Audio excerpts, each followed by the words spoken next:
ಕನ್ನಡಿಗರ ಬಗ್ಗೆ ಹಗುರ ಮಾತನಾಡಿದವರಿಗೆ ಶಾಕ್ ಎದುರಾಗಿದೆ. ಸಿಂಗರ್ ಸೋನು ನಿಗಮ್ ಹಾಡಿಗೆ ನಿರ್ಬಂಧವನ್ನ ಹೇರಲಾಗಿದೆ. ನೆಕ್ಸ್ಟ್ ಡೋರ್ ಚಿತ್ರದಲ್ಲಿ ಸೋನು ನಿಗಮ್ ಅವರು ಹಾಡಿದ್ರು. ಹಾಡು ಮರುಮುದ್ರಿಸಲು ಚಿತ್ರತಂಡ ಈಗಾಗಲೇ ನಿರ್ಧಾರವನ್ನ ಕೂಡ ಮಾಡಿಕೊಂಡಿದೆ. ಕನ್ನಡಿಗ ಗಾಯಕರಿಂದಲೇ ಹಾಡಿಸಲು ನಿರ್ಧಾರವನ್ನ ಮಾಡಿಕೊಳ್ಳಲಾಗಿದೆ. ನಿರ್ದೇಶಕ ಸುರಾಗ್ ಸಾಗರ್ ಈ ಬಗ್ಗೆ ರಿಯಾಕ್ಟ್ ಮಾಡಿದ್ದಾರೆ. ಸೋನು ಅವಮಾನ ಸಹಿಸಲ್ಲ, ನಮಗೆ ಕನ್ನಡವೇ ಉಸಿರು. ಹಾಡನ್ನ ಕನ್ನಡಿಗರಿಂದಲೇ ಹಾಡಿಸಲು ಈಗಾಗಲೇ ತೀರ್ಮಾನವನ್ನ ಕೂಡ ಕೈಗೊಳ್ಳಲಾಗಿದೆ. ಸಿನಿಮಾದ ನಿರ್ದೇಶಕ ಸುರಾಗ್ ಸಾಗರ್ ಇದೀಗ ಪ್ರತಿಕ್ರಿಯೆಯನ್ನ ನೀಡಿದ್ದಾರೆ. ಕನ್ನಡಿಗರ ಬಗ್ಗೆ ಸೋನು ಅವರು ಒಂದು ಮಾತನಾಡಿ ಪಹಲ್ಗಾಮ್ ದಾಳಿಗೆ ಹೋಲಿಸಿ ವಿವಾದವನ್ನ ಎಳೆದುಕೊಂಡಿದ್ರು. ಇದೇ ವಿಚಾರಕ್ಕೆ ಸಂಬಂಧಪಟ್ಟಂತೆ ಕನ್ನಡಿಗರು ಕೂಡ ಸಾಕಷ್ಟು ಆಕ್ರೋಶವನ್ನ ಕೂಡ ವ್ಯಕ್ತಪಡಿಸಿದ್ರು.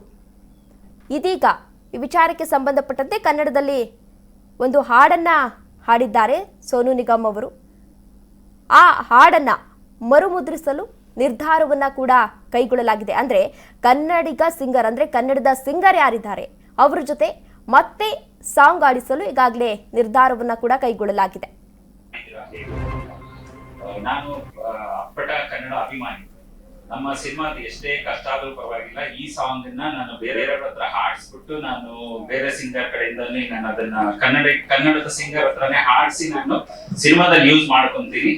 ಅದು ಈಗಲೇ ನಾನು ಆಸ್ ಅನೌನ್ಸ್ಮೆಂಟ್ ತಗೊಳ್ಳಿ, ಸಿನಿಮಾದಲ್ಲಿ ಸೋನು ನಿಗಮ್ ವಾಯ್ಸ್ ಇರಲ್ಲ.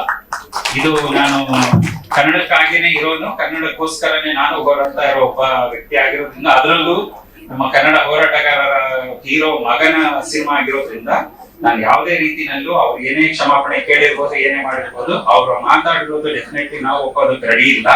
ಸೊ ಹಂಗಾಗಿ ನಾವು ಸಿನಿಮಾದಲ್ಲಿ ಡೆಫಿನೆಟ್ಲಿ ಸೋನು ನಿಗಮ್ ಮಾಡಿರೋ ವಾಯ್ಸ್ ಇರೋ ಸಾಂಗ್ ಇರಲ್ಲ. ನಾವು ಅದನ್ನ ಆನ್ಲೈನ್ ಅಲ್ಲೂ ರಿಪ್ಲೇಸ್ ಮಾಡ್ತೀವಿ, ಬೇರೆಯವ್ರ ಹತ್ರ ಹಾಡಿಸ್ಬಿಟ್ಟು ನಾನು ಅದನ್ನ ಅನೌನ್ಸ್ ಮಾಡ್ತೀನಿ. ಸೋನು ನಿಗಮ್ ವಾಯ್ಸ್ ಇದನ್ನ ಯೂಸ್ ಮಾಡಿದ್ದೀರಾ ಹೇಗೆ ಅಂತ. ನಾನು ಅಪ್ಪಟ ಕನ್ನಡ ಅಭಿಮಾನಿ.